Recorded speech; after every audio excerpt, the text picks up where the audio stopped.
நல்லோர் எனக்கும் நாளும் வளர்ந்த எதிர்க்கட்சி சொந்தக்காரர்கள் அனைவருக்கும் மாலை வணக்கங்க. இன்று 2 விஷயங்களை பற்றி பார்ப்போம். முதலாவதாக இன்று காலை திமுகவில் இணைந்த அன்வர் ராஜா பற்றி, இரண்டாவதாக திமுக அண்மையிலே தொடங்கிய பிரச்சாரமான ஓரணியில் தமிழகம் என்ற நிகழ்ச்சிக்கு இன்று மதுரையில் வழக்கு பதிவு செய்த ஒரு வழக்கு பற்றி இணைந்திருக்கும் எதிர்கட்சிகளால் நாட்டில் எல்லாமே ஆளுங்கட்சி தோத்து எதிர்கட்சி தான். நாட்டில் எல்லாமே எதிரி கட்சியாக பார்க்காதீர்கள், எதிர்கட்சியாக பாருங்கள். இந்த எதிர்கட்சி இருக்கான்ல, அதிமுகவிலிருந்து அன்வர் ராஜா அவர்கள் திமுக இணைந்தார். அது அனைவருக்கும் தெரிந்த செய்திதான்.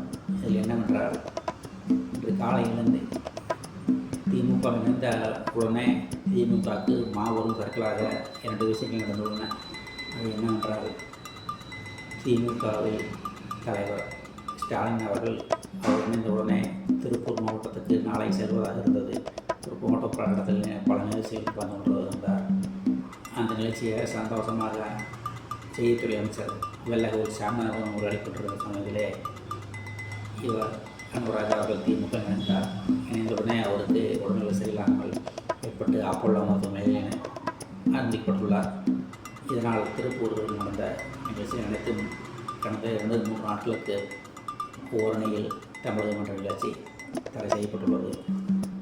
இந்த நிலையிலே இன்று காலை மதுரை உயர்நீதிமன்ற கிளையில் ஒருவர் திமுக ஓரணியில் தமிழகம் என்ற பிரச்சாரத்தை தொடங்கியுள்ளது என்றும், அந்த பிரச்சாரத்தில் ஜிபே பணம் போடுவதற்காக மக்கள் வங்கி கணக்கில் பணம் போடுவதற்காக ஆதார் கார்டு, பேங்க் பாஸ்புக் மற்றும் ரேஷன் கார்டு அனைத்தும் ஓரணியில் தமிழக நிகழ்ச்சிகளே மக்களிடம் திமுக அரசு வாங்கிக் கொண்டிருக்கிறது என்றும், மேலும் ஓடிபி தங்கள் மொபைல் நம்பரை வாங்கி கொண்டு ஓடிபி ஒன்று வரும், அந்த ஓடிபியை கொடுங்கள் என்று கட்டாயப்படுத்தி பொதுமக்களிடம் கட்டாயப்படுத்துவதாகவும், இந்த நிகழ்ச்சிக்கு தடை விதிக்க வேண்டும் என்றும் மதுரை உயர்நீதிமன்றத்தில் அவர் வழக்கு தொடுத்திருந்தார்.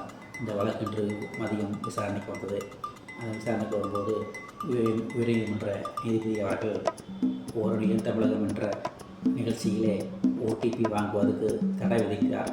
மேலும் மத்திய அரசு மற்றும் திமுக அரசுகளுக்கு இதை பற்றி விளக்கமளிக்க வேண்டும் என்று நீதிபதி உத்தரவிட்டிருக்கிறார். ஏனென்றால் பேங்க் பாஸ் புத்தகம், ஓடிபி, ஆதார் கார்டு, ரேஷன் கார்டெலாம் என்ன நோக்கத்துக்காக வாங்கப்படுகின்றன என்ற தகவலையும் நீதிபதி அளித்துள்ளார். இது சர்ச்சைக்குரியாக உள்ளது. ஏனென்றால் ஏற்கனவே பணம் போடுவதற்காக ஜிபே நம்பர் ஸ்டாலின் வீட்டுக்கு சென்று ஜிபே நம்பர் வாங்கி பணத்தை போய் 200 போட்டுக் கொண்டுள்ளார்கள் என்று குற்றச்சாட்டை அவ்வளவுதான் காட்ட முடியும், அதுக்கு மேல காட்ட முடியாது. மற்ற கம்பெனிகள் காட்டலாம், ஆனா எங்க கம்பெனி காட்ட. எதிர்கட்சிகளால் நாட்டில் எல்லாமே ஆளுங்கட்சி தோத்து எதிர்கட்சி தான். நாட்டில் எல்லாமே எதிரி கட்சியாக பார்க்காதீர்கள், எதிர்கட்சியாக பாருங்கள். இந்த எதிர்கட்சி இருக்கான்ல,